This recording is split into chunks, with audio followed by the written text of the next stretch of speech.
আরজিকর মামলায় নয়া মোড়। আরজিকরে মহিলা চিকিৎসককে খুন এবং ধর্ষণ কাণ্ডের তদন্ত চালাচ্ছে সিবিআই। সেই তদন্তে ৩ মাস পূর্ণ, কারণ আরজিকর কাণ্ডের ৩ মাস পূর্ণ হলো, সিবিআই তদন্তও কিন্তু প্রায় ৩ মাস হতে চলেছে। আর এই তদন্তেই কিন্তু একের পর এক বিস্ফোরক তথ্য সামনে এসেছে। তার মধ্যে সুপ্রিম কোর্টের প্রধান বিচারপতি DY চন্দ্রচূড় স্বতঃপ্রণোদিতভাবে মামলা দায়েরের নির্দেশ দিয়েছিলেন। তারপর থেকেই কিন্তু চলছিল এই মামলাটি সুপ্রিম কোর্টে। আপাতত হাইকোর্টে আরজিকর মামলার শুনানি স্থগিত আছে প্রধান বিচারপতির বেঞ্চে। তবে সুপ্রিম কোর্টে আরজিকর মামলার শুনানিতে নয়া মোড়। সুপ্রিম কোর্টে অবসর নিচ্ছেন আগামীকাল প্রধান বিচারপতি DY চন্দ্রচূড়। প্রধান বিচারপতি DY চন্দ্রচূড়ের সময় শেষ। এবার নতুন বিচারপতি সঞ্জীব খান্না তিনি প্রধান বিচারপতি হিসাবে শপথ নিতে চলেছেন এবং শপথ নিয়েই কিন্তু আরজিকর মামলার শুনানি করতে চলেছেন, এমনই কিন্তু খবর উঠে আসছে। অর্থাৎ প্রধান বিচারপতি DY চন্দ্রচূড়ের অবসরের পরপরই কিন্তু নয়া মোড়, চাঞ্চল্যকর মোড় এবার এই আরজিকর কাণ্ডে। একদিকে যেমন সুপ্রিম কোর্টে, অন্যদিকে নিম্ন আদালতে এবার কিন্তু দ্রুত বিচার পাবেন আরজিকরের নির্যাতিতা মৃতা চিকিৎসক। এবার যা পদক্ষেপ তাতেই কিন্তু রীতিমতো শোরগোল পড়ে গেল একেবারে গোটার রাজ্যে। তার মধ্যেই সঞ্জয় রায়ের বিস্ফোরক দাবিতে কিন্তু একেবারে হুলস্থুল গোটা রাজ্য রাজনীতি।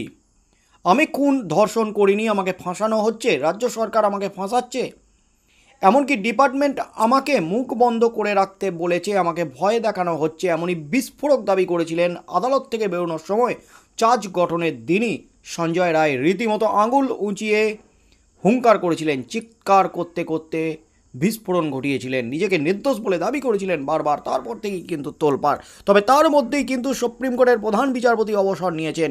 নতুন বিচারপতি সঞ্জীব খান্না এই আরজিকর মামলার শুনানি করতে চলেছেন। সম্ভবত সোমবারই কিন্তু সুপ্রিম কোর্টে এই আরজিকর মামলার শুনানি হতে চলেছে। তার মধ্যেই কিন্তু খেলা এবার ঘুরে গেল। এবার যা পদক্ষেপ তাতেই কিন্তু তুমুল শোরগোল পড়ে গেল।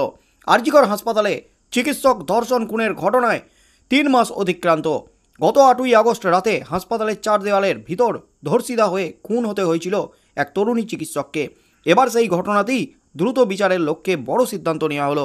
আদালত সূত্রে জানা যাচ্ছে, শিয়ালদা আদালত অতিরিক্ত দায়রা বিচারকের এজলাসে আগামী সোমবার থেকে চিকিৎসক ধর্ষণ খুনের মামলায় বিচার প্রক্রিয়া শুরু হবে। আরজিকর কাণ্ডের পর থেকেই নানান মহল থেকে এই মামলায় দ্রুত বিচারের দাবি উঠেছে। এবার জানা যাচ্ছে এই লক্ষ্যে আগামী সোমবার থেকে রোজ এই মামলার শুনানি হবে। আর এই মামলায় প্রাথমিকভাবে 51 জনকে কিন্তু চেপে ধরতে চলেছেন বিচারক, এমনই কিন্তু খবর উঠে আসছে। 51 জনের মধ্যে রয়েছেন আরজিকরের নির্যাতিতা তরুণী চিকিৎসকের একেবারে অত্যন্ত ঘনিষ্ঠরা, এমনই কিন্তু খবর উঠে আসছে। তাদের আদালতে হাজির করানো হবে, তাদের সাক্ষ্য গ্রহণ করবেন বিচারক সোমবার থেকে, এমনই কিন্তু খবর উঠে আসছে। রিপোর্ট বলছে, চিকিৎসক ধর্ষণ খুনের মামলায় সাক্ষী তালিকা নিহত চিকিৎসকের পরিবারের সদস্যরাও রয়েছেন। এদিকে ইতিমধ্যেই এই মামলায় চার্জ গঠন হয়েছে। গত সোমবার শিয়ালদা আদালতে এই মামলার চার্জ গঠন করা হয়েছে। একই সঙ্গে রুদ্ধদ্বার শুনানিও শুরু হয়েছে। গত সোমবার শিয়ালদা আদালতে আরজিকর ধর্ষণ কাণ্ডের মূল অভিযুক্ত সঞ্জয় রায়কে সশরীরে হাজির করানো হয়েছিল দীর্ঘদিন পর। সেখান থেকে বেরিয়ে তিনি সংবাদ মাধ্যমের সামনে নিজেকে নির্দোষ বলে বারবার দাবি করেন। পিজম ভ্যান থেকে মুখ বাড়িয়ে বলেন, আমি নির্দোষ, আমায় ফাঁসানো হচ্ছে, ডিপার্টমেন্ট তাকে ভয় দেখাচ্ছে বলে দাবি করেন ধৃত সিভিক ভলেন্টিয়ার। উল্লেখ্য, গত 9ই আগস্ট আরজিকর হাসপাতালের 4তলা সেমিনার রুম থেকে উদ্ধার হয়েছিল মহিলা চিকিৎসকের মৃতদেহ। এই মামলার চার্জশিটে সঞ্জয়কে ধর্ষক এবং খুনি হিসাবে দাবি করা হয়েছে বলে খবর। সিবিআইয়ের তরফ থেকে আদালতে দাবি করা হয়েছে, বায়োলজিক্যাল এভিডেন্সের ভিত্তিতে সিভিক ভলেন্টিয়ার সঞ্জয়কে গ্রেপ্তার করা হয়েছে। এই ঘটনার নেপথ্যে কোনো ষড়যন্ত্র ছিল কিনা তা এখনও তদন্ত করে খতিয়ে দেখছে বলে জানিয়েছে সিবিআই আধিকারিকরা। তার মধ্যেই কিন্তু শুধুমাত্র শিয়ালদা আদালতে নয়, সুপ্রিম কোর্টেও কিন্তু প্রধান বিচারপতি হিসাবে সঞ্জীব খান্না তিনি শপথ নেওয়ার দিনই কিন্তু আরজিকর মামলার শুনানি হতে পারে, এমনই কিন্তু খবর উঠে আসছে। আরজিকর মামলা লিস্টেড হতে চলেছে সুপ্রিম কোর্টে, এমনই কিন্তু খবর উঠে আসছে। অর্থাৎ প্রধান বিচারপতি DY চন্দ্রচূড়ের অবসরের পরপরই কিন্তু নতুন বিচারপতি সঞ্জীব খান্নার হস্তক্ষেপ এই আরজিকর মামলার। তার মধ্যে কিন্তু সোমবার থেকে শিয়ালদা নিম্ন আদালতে বিচার প্রক্রিয়া শুরু হতে চলেছে। এবং সিবিআই তদন্ত নিয়ে প্রশ্ন উঠে গিয়েছিল সুপ্রিম কোর্টে গত শুনানির দিন।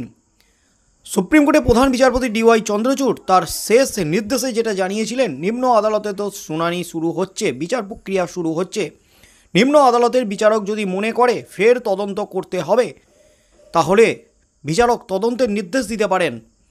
অর্থাৎ নিম্ন আদালতের বিচারককে পাওয়ার দিয়ে রেখেছেন সুপ্রিম কোর্টের প্রধান বিচারপতি শেষ শুনানিতে ডিওয়াই চন্দ্রচূড়। আর তার মধ্যেই কিন্তু সোমবার 51 জনকে হাজির করানো হবে শিয়ালদা আদালতে। এই 51 জনের মধ্যে যেমন রয়েছে আরজি করের নির্যাতিতার পরিবারের সদস্যরা, তার বাবা মা থেকে শুরু করে যারা সেদিন ওই স্পটে উপস্থিত হয়েছিলেন, হাসপাতালে উপস্থিত হয়েছিলেন এবং তাদের সাথে কি হয়েছিল, কি ঘটেছিল, কি কি দেখেছিলেন, সেই সমস্ত জিজ্ঞাসাবাদ যেমন চলবে, তেমনই এই 51 জনের মধ্যে রয়েছে নির্যাতিতা মৃতা চিকিৎসকের অত্যন্ত ঘনিষ্ঠ চিকিৎসকরা। এছাড়াও হাসপাতালের নার্সিং স্টাফ থেকে শুরু করে একাধিক কর্মচারী, তাদের কিন্তু বিচারক এবার চেপে ধরতে চলেছে। কারণ সিবিআই চেপে ধরে তাদের পেট থেকে কথা বের করেছে। তারা যে সমস্ত দাবি করেছেন সেগুলি রিপোর্ট আকারে ইতিমধ্যেই বিচারকের হাতে পেশ করেছেন, এমনকি সুপ্রিম কোর্টেও কিন্তু দাখিল করেছেন। আর তার মধ্যেই কিন্তু বিচারক এবার আদালতে সশরীরে তাদের সাক্ষ্য গ্রহণ করতে চলেছেন আগামী সোমবার থেকেই। 125 জনের মধ্যে প্রথম ধাপে 51 জনকে হাজির করানো হবে বলে খবর উঠে আসছে। সোমবার থেকে কিন্তু প্রতিদিন হতে চলেছে আরজি কর মামলার শুনানি। তাই যে দাবিটা দীর্ঘদিন ধরে উঠছিল দ্রুত বিচারের, দ্রুত ন্যায় বিচার যাতে পায়, মুখ্যমন্ত্রী মমতা ব্যানার্জি যে দাবি করেছিলেন ফাস্ট ট্র্যাক আদালতে তুলে দ্রুত বিচার পাইয়ে অভিযুক্তকে ফাঁসি দেওয়া হোক, সেই দাবির দ্রুত বিচার বলতে 3 মাস পেরিয়ে গেছে তদন্ত করতে করতেই, এবং অবশেষে কিন্তু সেই দিনটা আসন্ন। অবশেষে নিম্ন আদালত নড়ে চড়ে বসেছে, দ্রুত বিচার পেতে চলেছেন নির্যাতিতা তরুণী চিকিৎসক। তবে তার মধ্যেই কিন্তু জোর বিতর্ক উস্কে গেছে সঞ্জয় রায়ের এই দাবিতে।